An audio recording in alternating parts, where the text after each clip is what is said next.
빌립보서 2장 1절 한 절입니다. 빌립보서 2장 1절. 특혜라는 제목으로 오늘 말씀을 전하고 은혜를 나누고자 합니다. 특혜. 그러므로 그리스도 안에 무슨 권면이나 사랑의 무슨 위로나 성령의 무슨 교제나 긍휼이나 자비가 있거든. 아멘. 같이 한번 읽겠습니다. 다 같이. 그러므로 그리스도 안에 무슨 권면이나 사랑의 무슨 위로나 성령의 무슨 교제나 긍휼이나 자비가 있거든. 아멘. 산상수훈으로 수요 예배 인도했던 저인데 송구영신 예배 때 이 빌립보서 2장 5절 이하의 말씀을 나누고 그 앞절의 내용들을 우리가 살피면서 신년을 맞아서 복음에 합당한 신자의 삶을 돌아보고 있습니다. 오늘 본문 말씀은 1장 후반부에 연속적인 내용을 담고 있습니다. 1장 전반부에서 그리스도인에게는, 우리 신자에게는 고난받는 인생이라도 기이하게 기쁨을 잃지 않고 살 수 있는 길이 주어져 있음과, 그것이 어떤 진리를 기반으로 해서 주어지는 것인지, 그런 삶을 살 수 있는 것인지를 교리적 차원에서 진술한 다음 27절부터는 그 진리를 가진 모든 그리스도인들이 마땅히 가져야 할 신앙의 모습에 대해 말씀하였습니다. 우리 신자, 우리 그리스도인은 자기 신분에 맞는 옷을 입어야 된다. 즉, 교리적인 입장에서 그리스도인이 갖고 있는 특별한 신분을 이해하고 그에 어울리는 행동을 보여야 한다는 것입니다. 그걸 크게 두 가지로 사도가 설명하고 제시했는데, 첫째는 교회를 무너뜨리려 하고 그리스도인을 여러 모양으로 공격해서 믿음을 잃게 만들려는 대적 세력에 대해 믿음으로 하나 되어 맞서 싸워야 한다. 이것이 복음에 합당한 삶의 첫걸음이에요. 혼자가 아닌 거죠. 신자를 교회로 하나님께서 불러 모으신 그 뜻을 아주 충실하게 사도는 설명하고 신자의 삶을 제시하고 있는 거예요. 혼자 신앙생활 하는 게 아니에요. 함께 믿음으로 하나 되어 맞서 싸워야 한다. 둘째, 두 번째는 그 대적자를 인하여 두려워하지 않는 믿음을 갖는 것이었습니다. 이것도 함께죠. 교회가 하나 돼요. 그 의를 위하여 싸우는 중에 고난을 받더라도 위축되지 않고 자기 믿음의 길을 갈 줄 아는 그런 신자가 되는 것, 그것이 복음에 합당한 삶이라 했습니다. 그렇게 살고 계신 분들이 계십니다. 그렇지만 안타깝게도 고난에 넘어져서 신앙을 잃을 수 있는 위기까지 가는 경우도 적지 않습니다. 이게 현실입니다. 물론 어떻게 그런 믿음을 가질 수 있는지에 대해서도 상세하게 바울은 얘기했습니다. 고난의 의미에 대해 새로운 시각, 참되고 진실된 의미가 있었기 때문입니다. 사실 이 서신 자체가 고난 속에서 지금 기록되고 있는 옥중 서신입니다. 단순한 고난이 아닙니다. 내일이 보장되지 않는 그런 감옥 속에서 이 기쁨의 서신을, 빌립보서를 바울 사도는 기록한 거예요. 그 고난의 의미에 대한 신자의 새로운 시각을 스스로의 체험을 통해서 제시해 주고 있는 거죠. 고난은 성도들에게 구원의 증표요, 믿음과 함께 은혜의 중요한 한 부분이며, 그러니까 믿음을 주신 주님께서 고난도 받도록 하셨다라는 이 기막힌 이 진리를 바울은 진술했고 우리가 지난 시간 나눴던 내용입니다. 그리고 그 사실을 입증할 증인들이, 믿음과 함께 고난도 받았던 그 증인들이 사도 바울 자신을 비롯해서 많이 있기 때문이라고 했습니다. 그런 사실들이 우리가 대적들에 대한 두려움마저 몰아내고 복음에 합당한 생활을 갖게 해주는 이유들이라는 뜻이었습니다. 여러분, 이 신자의 형통함은 이런 내용을 갖는 형통함인 거예요. 그러니까 영생의 길, 천국 길을 가는 데 있어서의 형통함이지, 이 육신의 삶이나 세상적인 관점에서 뭐 남들이 볼 때, 야, 저럴 수가 있나, 저렇게 잘 될 수가 있나, 우리하고는 아무 관계가 없는 거예요. 이 죄악된 세상에 우리가 그런 꿈이나 그런 착각에 빠져서는 그건 치명적인 거죠. 이제 그렇게 1장 후반부에서 말씀하신 것이 복음에 합당한 생활의 대외적 부분이었다면 오늘 본문은 대내적이라 할 수 있는 거예요. 성도들의 내면에서 어떤 모습이 나타나는 것이 과연 복음에 합당한 생활인가 하는 것이에요. 사도는 먼저 그리스도인이 갖고 있는 특별한 혜택을 언급합니다. 오늘 본문 1절이에요. 그러므로 그리스도 안에 무슨 권면이나 사랑의 무슨 위로나 성령의 무슨 교제나 긍휼이나 자비가 있거든. 여러분이 이 본문을 읽으시면서 좀 가정법이잖아요. 있거든. 이 가정법이지만 이 구절은 이 진짜 있는지 없는지 몰라서 하는 말이 아닙니다. 이 신약 성경을 기록한 헬라어는 가정법을 주도하는 접속사가 두 가지가 있습니다. 하나는 흔히 우리가 잘 아는 대로 무언가를 추측할 때 쓰는 단어와 추측할 때, 이 가정법의 가장 일반적인 형태죠. 근데 또 하나는 놀랍게도 가정법을 쓰는데 당연한 사실을 강조할 때 사용하는 단어인 거예요. 만일 이게 있다면 저게 당연하다는 그런 의미를 전달하려는 특별한 가정법의 용법을 여기 1절엔 사용을 한 거예요. 1절엔 그 두 번째 단어가 사용되었습니다. 지금 이 구절은 빌립보 교인들이 이런 것들이 있는지 없는지 몰라서 하는 말이 아니고 이런 것을 가지고 있는 것이 분명하기 때문에 뒤에 말할 것들을 이루려고 하는 것이 당연하다. 그 차원에서 하는 말인 것입니다. 빌립보 교인들뿐만 아니라 그리스도인이라면 모두가 다 갖고 있는 특별한 혜택이 이런 것이라는 말이에요. 그리스도인은 이런 내용을 다 받은 사람들이라는 거예요. 우리가 알아야죠. 우리가 그리스도인들이니까. 우리가 이런 은혜를 받았구나. 그 내용을 오늘 우리가 짚어보자라는 거예요. 그게 뭡니까? 우선 그리스도 안에 무슨 권면이라고 합니다. 그리스도인이 받는 모든 권면은 우리 주님 예수 그리스도께서 친히 말씀하신 것이라는 그 뜻이에요. 이렇게 하라는 말씀이든지 무엇이 진리고 무엇이 거짓이며 하나님과 그 아들 예수 그리스도를 믿고 순종하라는 것이든지 진리와 생명에 관련된 모든 말씀, 그리고 영생 얻는 자들이 마땅히 가져야 하는 생명의 삶에 대한 이 모든 규례와 명령들이 다 예수님께서 친히 주신 말씀이라는 것이에요. 그리스도 안에 무슨 권면이라는 이 내용이, 이 소절이 이러한 뜻을 담고 있는 거예요. 그리스도인은 이 사실에 감동받은 자들이라는 거예요. 세상에서 가장 유력하고 인기 있는 사람이 나에게 애정을 가지고 말해준다면, 내가 사랑하고 좋아하고 존경하는 누군가가 진심으로 나를 위해 무슨 말을 해준다면 그것을 평생 가슴에 새기고 간직하려고 할 것입니다. 특히 그 사람이 가진 진실성과 감화력, 또 나를 위한다는 사실을 알게 될 때에는 그게 더 할 것입니다. 그런데 우리 신자, 우리 그리스도인은 세상에 어떤 누구라도 감히 견줄 수 없는 예수 그리스도께서,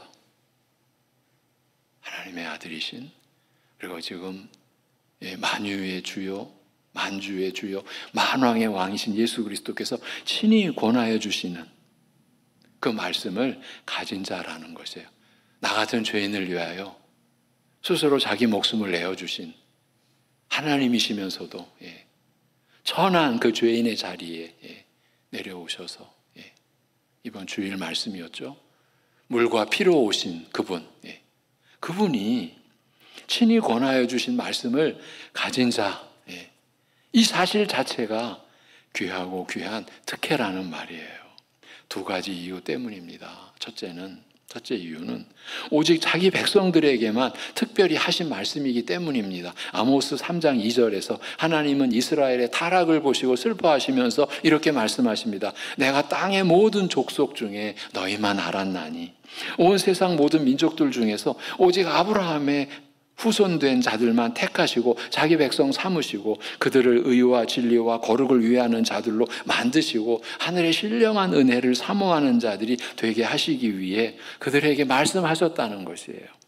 이처럼 온 천지 만물을 창조하시고 주관하시며 사람의 죄를 없이 하시려고 십자가에 못 박혀 죽으신 하나님의 아들 예수 그리스도께서 주의 백성들에게만 친히 말씀하신 것이기 때문에 그리스도의 권면이 귀하고 귀하다라는 의식이 생겨나는 것이에요. 이게 귀하고 귀한 특혜가 되는 두 번째 이유는 오직 그리스도인들만이 그의 말씀하신 것을 알아들을 수 있기 때문에 그렇습니다. 그리스도의 권면은 아무리 하늘을 가르는 소리로 울린다고 하여도 들을 사람만 듣게 되어 있습니다. 엘리 제사장이 듣지 못하던 하나님의 음성을 어린 사무엘이 들었으며 다메섹으로 가던 바울과 그 일행 중에 오직 바울만이 하나님의 음성을 분명히 들었습니다. 그 구절을 한번 볼까요? 사도행전 9장 3절에서 7절입니다. 준비됐죠? 시작. 사울이 길을 가다가 다메섹에 가까이 이르더니 호련히 하늘로부터 빛이 그를 둘러 비추는지라 땅에 엎드러져 들음에 소리가 있어 이르시되 사울아 사울아 내가 어찌하여 나를 핍박하느냐 하시거늘 대답하되 주여 누구시니까 이르시되 나는 내가 박해하는 예수라. 너는 일어나 시내로 들어가라. 내가 행할 것을 내게 이를 자가 있느니라 하시니 같이 가던 사람들은 소리만 듣고 아무도 보지 못하여 말을 못하고 서 있더라. 아멘. 그리스도의 음성은, 주님의 말씀은 한 자리에서 외쳐도 모두가 다 알아들을 수 있는 것이 아닙니다. 오직 주님께서 죽은 심령을 살려내사 마음을 열게 하신 자들만 들을 수 있습니다. 그래서 그게 그렇게 큰 은혜인 것입니다. 그리스도인이라니 특별한 혜택을 받은 사람이라는 말입니다. 이런 이유로 그리스도 안에서 권면을 받은 사람, 말씀을 듣고 말씀을 사모하는 사람은 감격하는 사람인 것이에요. 하늘의 하나님이 내게 말씀하셨다고, 그 말씀을 내가 기쁨으로 받게 되었다는 이 일처럼 놀라운 이적은 세상에 달리 없기 때문입니다. 이것이야말로 이 세상 사람 어느 누구도 가지지 못한 특권이기 때문입니다. 자, 이렇게 말씀을 우리가 나눠놓고 이제 우리를 보시자고요. 이러한 말씀에 대한 감격이 우리에게 있습니까? 여러분 솔직하게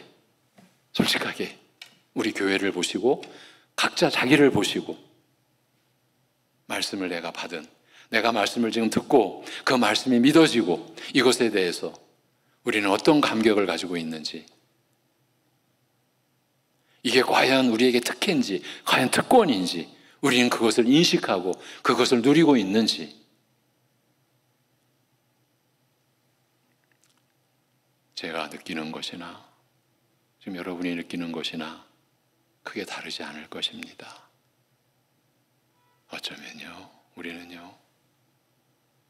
우리가 행실로나 생각으로나 마음으로 지은 죄도 적지 않지만요, 하나님의 말씀을 경시한, 좀 세상이 그러는 게 아니라 교회가, 우리가 하나님의 말씀을 경시한, 가볍게 여긴, 그리고 하나님의 말씀 앞에서 교만했던, 마치 자기가 깨달은 것처럼.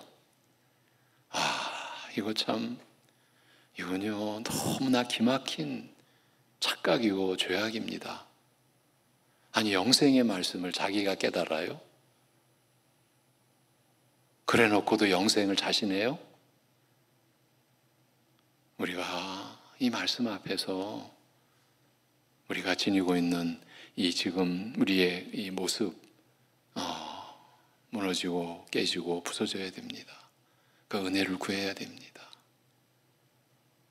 몇십 년 신앙생활 했다고 내가 그만큼 말씀을 알았는데 이미 이 생각 자체가 이미 무서운 지금 함정에 오류에 빠져 있는 거예요.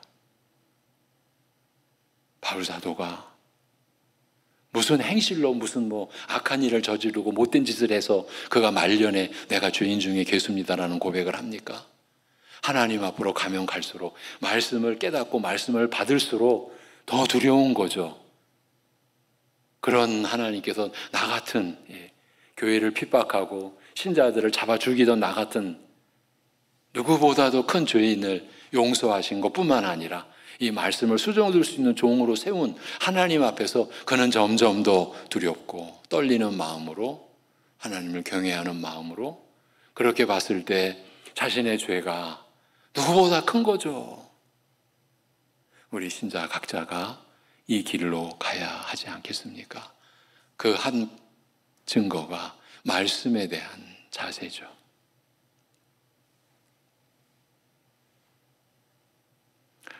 두 번째로, 제가 우리 자신을 돌아보자고 해서 어쩔 수 없이 마치 책망하는 그런 분위기를 제가 만드는 것, 참 제 자신도 어려운데 그렇지만 우리는 말씀을 받은 자라는 것, 그 기쁨, 그 감격, 우리는 이런 특혜를 누리고 있는 자라고 하는 그 감사함을 다시 한번 짚어드리고, 이제 두 번째로 오늘 본문에서 우리가 받은 특혜, 사랑에 무슨 위로가 있거든 이라고 합니다. 사랑에 무슨 위로가 있거든. 그리스도인은 주님의 사랑으로 위로를 받은 자라는 말씀이에요. 그 뜻이에요. 그리스도인은 주님이 보여주신 사랑으로 위로를 받은 사람입니다. 왜냐하면 자기가 가장 비참한 죄의 자리에서 허덕이고 있을 때 주님께서 자기를 위해 죽기까지 하심으로써 자기를 사랑하신 줄을 알기 때문입니다. 로마서 5장 8절에서 주장하고 있는 바와 같습니다. 너무나 유명하고 알려진 구절. 시작. 우리가 아직 죄인 되었을 때에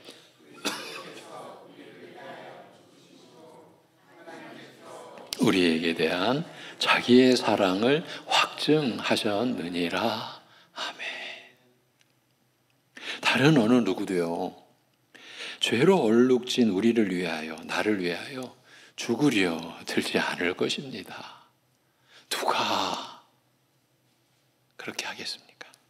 우리도 다른 죄인들을 위하여 그렇게 할 수도 없거니와 그럴 생각도 없습니다. 내가 죄인이라는 사실은 버림받았고 정죄당했고 소망 없는 자요.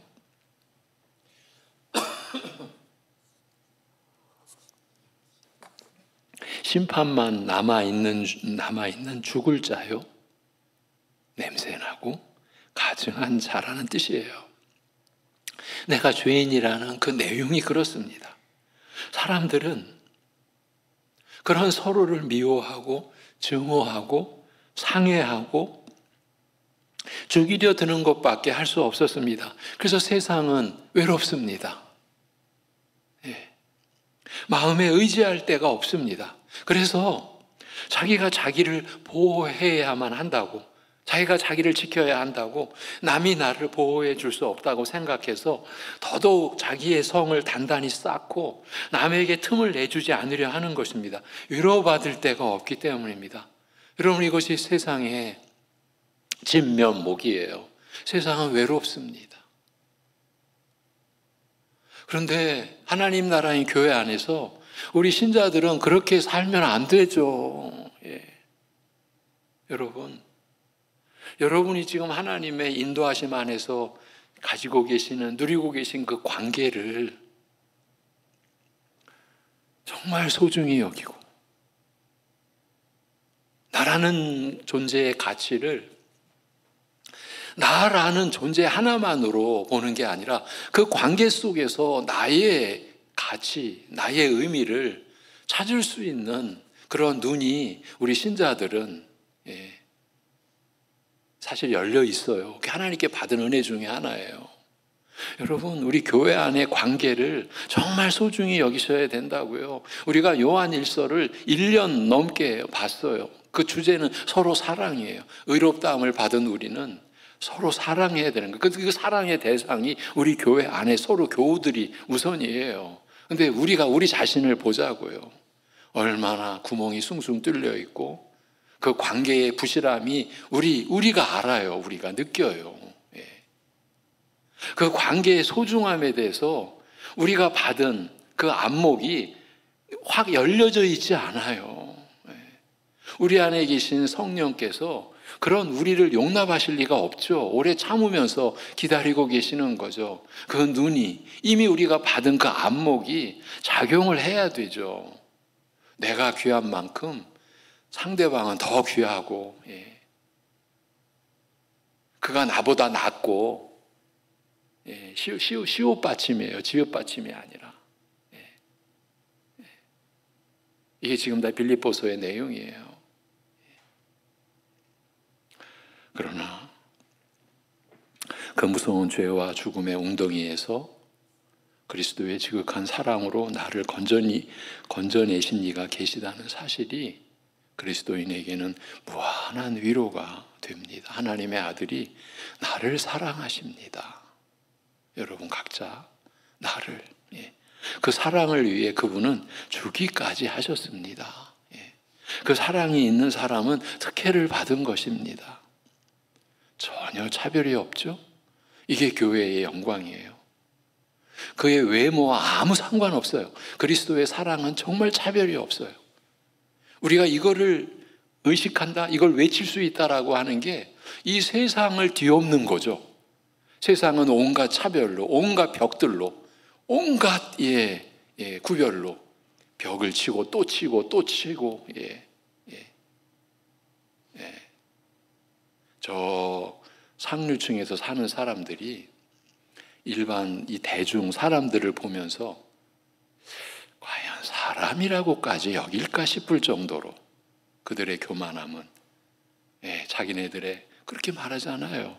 유치원도 달라요. 유치원부터 달라요. 그들은 너무 불쌍한 존재들이죠. 여러분, 너무너무 불쌍한 거예요. 그들은 부러워할 필요가 없어요. 그들은 인간이기를 포기한 모습이죠. 너무너무 불쌍한 거예요. 그런데 그게 세상이에요. 벽을 치고 차별을 세우고 거기서 우열을 가르고, 지금 하나님이 내려다보시기에는 아무것도 아니에요. 그런데 그 짓을 하면서 인류의 역사를 저들은 이끌어간다고 하고, 거기서 사람들은 웃고 울고, 어떻게든 거기에 끼어들어가려고. 여러분, 우리 신자들은 그럴 필요가 없어요. 그런 아기다툼 속에 우리가 들어갈 이유가 없어요. 우리는 그리스도의 사랑을 받은 자들, 그러한 내가 귀한 만큼 내 앞에 있는 이들도 너무너무 귀하고, 내가 지금 받은 관계, 내가 살아가는 관계, 이게 얼마나 소중한가, 이게 얼마나 귀한가. 우리 신자들은 이미 그런 안목을 받았어요. 그 안목이 열려야 돼요. 그리스도인들이 바로 그런 사람이에요. 더 이상 다른 부러울 것이 없을 만큼 놀라운 복을 받은 것이에요. 그 사랑이 있는 사람, 죽기까지 나를 사랑하신 그 사랑이 있는 사람은 특혜를 받은 것이죠. 이것이 오늘 본문의 메시지예요. 세 번째로, 그리스도인은 성령의 무슨 교제가 있는 자라고 해요. 그리스도인이 가진 가장 기본적이자 세상과 구별되는 또 다른 특별한 혜택입니다. 그리스도인은 성령의 교제를 가진 사람이라는 뜻이에요. 성령의 교제를 가진다는 말은 성령과 연합되어 있는 사람이라는 뜻과 함께 성령께서 하나님과 예수 그리스도 그리고 다른 사람들과의 영적 연합을 이루게 하신 자라는 뜻이 있어요. 세상에서는 아무 가진 것이 없어 비참하게 보여도, 세상에서는요, 아무 가진 것이 없어 비참하게 보여도 그리스도인은 하나님이 놀라운 특혜를 주셨어요. 여러분, 요한계시록에 7교회에 보낸 편지, 서머나 교회입니까? 너희들은 궁핍하다. 너희들은 빈곤하고 궁핍하다. 그런데 뭐라고 말합니까? 실상은 너희는 부요한 자다.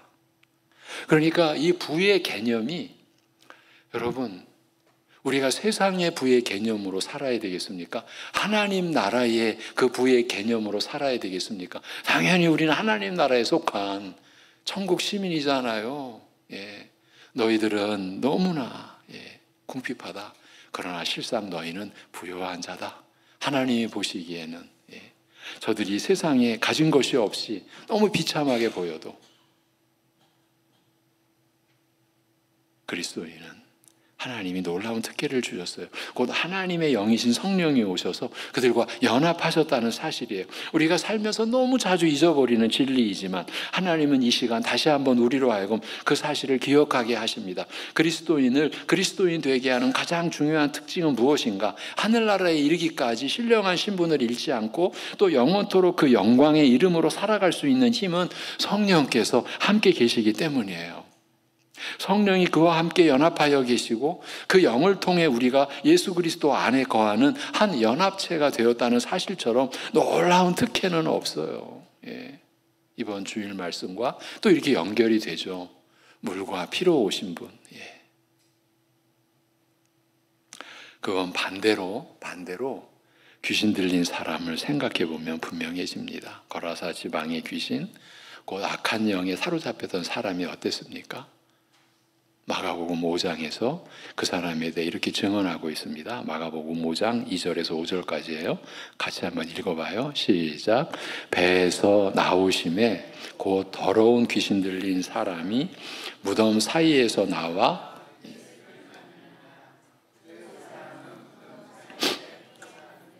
이제는 아무도 그를 쇠사슬로도 맬 수 없게 되었으니 이는 여러 번 고랑과 쇠사슬에 매였어도 쇠사슬을 끊고 고랑을 깨뜨렸음이러라. 그리하여 아무도 그를 제어할 힘이 없는지라. 밤낮 무덤 사이에서나 산에서나 늘 소리 지르며 돌로 자기의 몸을 해치고 있었더라.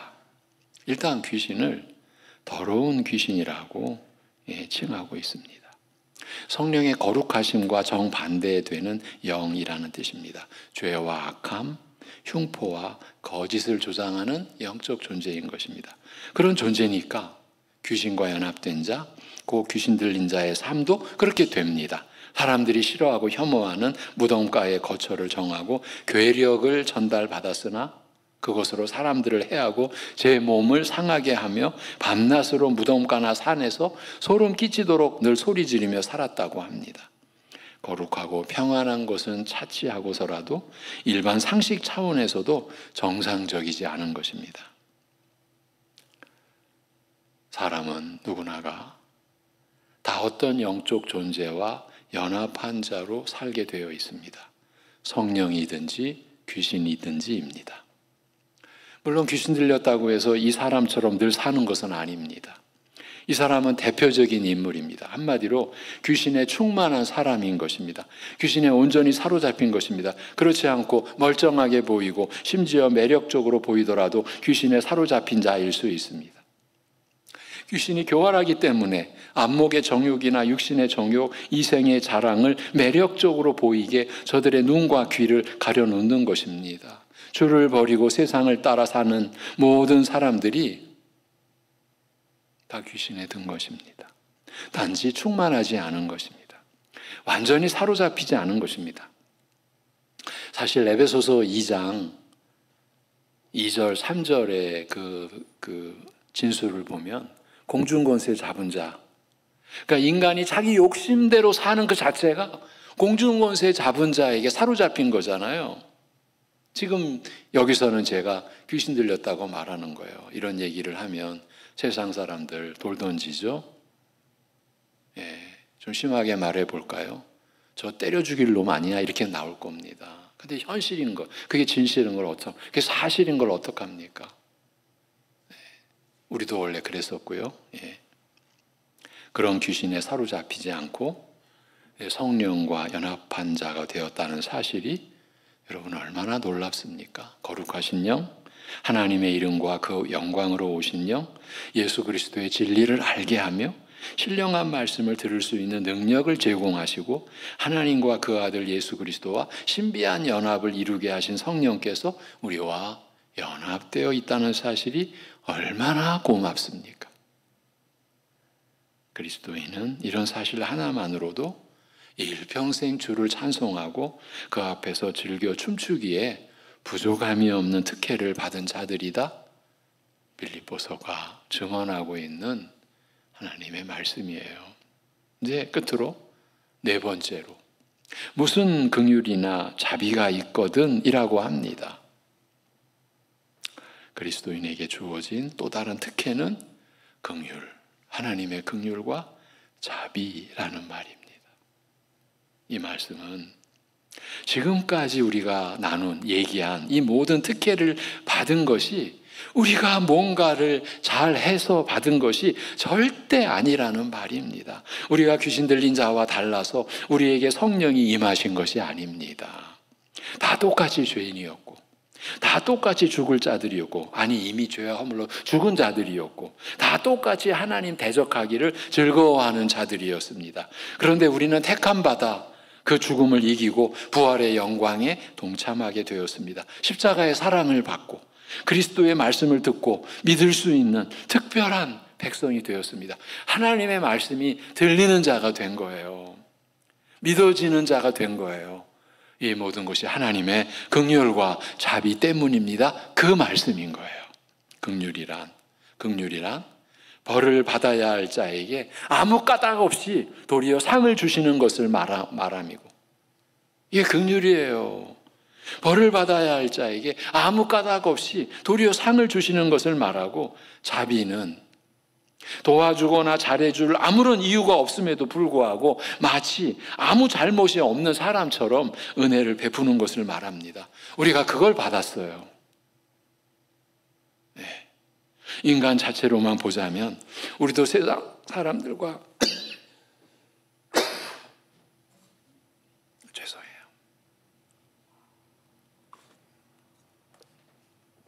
잠시만.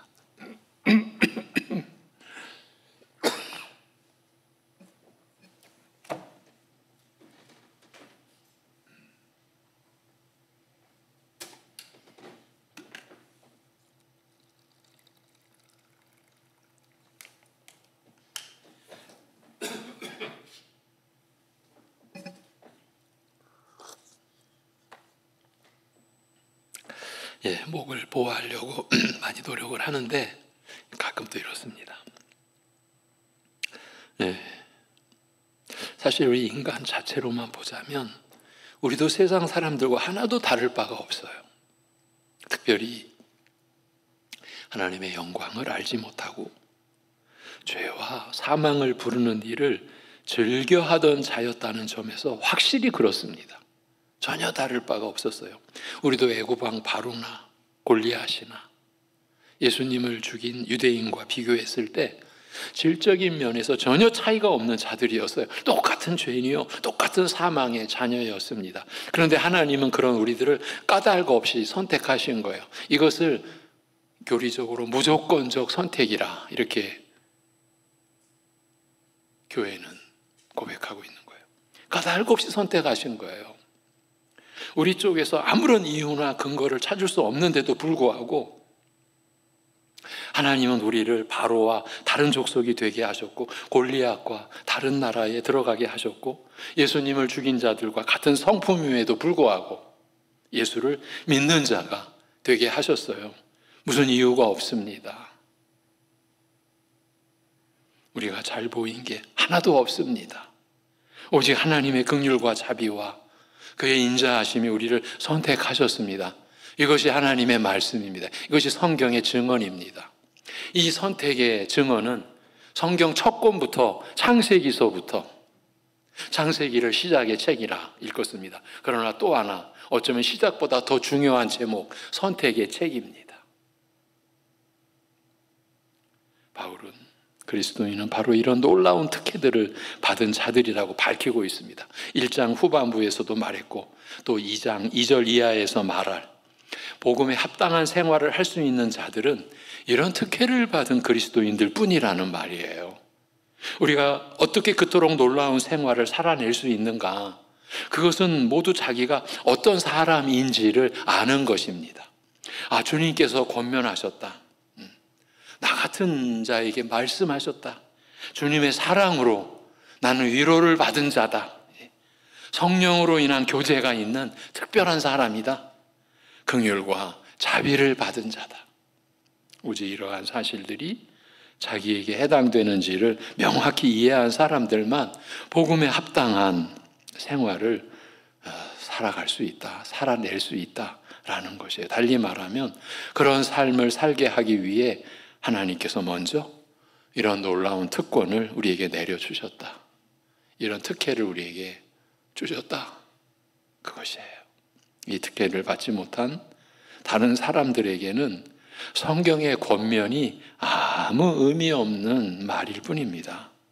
죄로 인하여 영적으로 죽어 있는 사람들에게 악을 대적하고 담대하며 겸손하고 자기보다 남을 이렇게 낮게 여기라고 요구하는 것만큼 어리석은 일이 없어요. 무슨 말도 안 되는, 그걸 보고 세상 사람들은 죄송합니다. 무슨 귀신 씻어라 까먹는 소리 하냐. 이렇게도 말들 하죠. 너무 말이 안 되는. 여러분, 영적으로 죽어 있는 사람들에게 악을 악으로 갚지 말고 선으로 악을 이기라. 담대하고 겸손하라. 자기 신뢰하지 말고 어떤 상황에서도 하나님만 의뢰하고 남을 나보다 결코 낮추지 말고 낮게 여기라. 아, 이런 걸 요구하는 것은 영적으로 죽은 사람들에게 이런 말을 하는 것은 어리석은 거예요. 다른 사람들은 그렇게 할 수가 없습니다. 아직 영적으로 죽어 있기 때문입니다. 오직 그리스도인들만이 이 특혜를 받았습니다. 그렇기 때문에 사도는 우리에게 복음에 합당한 생활을 살라라고 권하는 것입니다. 그리스도인 된 우리가 얼마나 놀라운 은혜를 받았는지를 기억할 때 이후에 나올 모습대로 이후에 이제 2절 이후에 나올 모습대로 살아갈 수 있다. 오늘 우리가 나눈 말씀의 내용입니다. 기도하겠습니다. 하나님 아버지,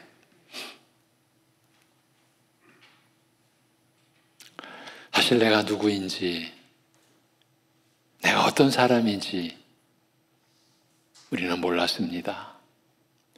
죄인이라는 것도 몰랐고 하나님을 대적하는 것을 즐겨하던 사람인 것도 우리는 몰랐습니다.